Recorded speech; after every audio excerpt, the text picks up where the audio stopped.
দেবিদ্বারে অবৈধ ড্রেজারের বিরুদ্ধে অভিযান, একটি ড্রেজার ও 1000 ফুট পাইপ বিনষ্ট, কৃষি জমি রক্ষায় উপজেলা প্রশাসনের অভিযান অব্যাহত থাকবে। কুমিল্লার দেবিদ্বার উপজেলায় অবৈধ ড্রেজার দিয়ে মাটি কাটার বিরুদ্ধে ভ্রাম্যমাণ অভিযান পরিচালনা করেছে উপজেলা প্রশাসন। রবিবার 27 জুলাই গুনাইঘর ইউনিয়নের বল্লভপুর এলাকায় পরিচালিত এই অভিযানে একটি ড্রেজার এবং প্রায় 1000 ফুট পাইপ বিনষ্ট করা হয়।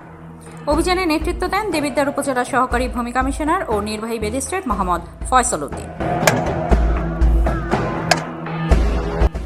এ বিষয়ে সহকারী ভূমি কমিশনার ও নির্বাহী ম্যাজিস্ট্রেট মোহাম্মদ ফয়সল উদ্দিন বলেন, অবৈধভাবে ড্রেজার ব্যবহার করে কৃষিজমি ও পরিবেশের ক্ষতি করা কোনোভাবেই বরদাস্ত করা হবে না।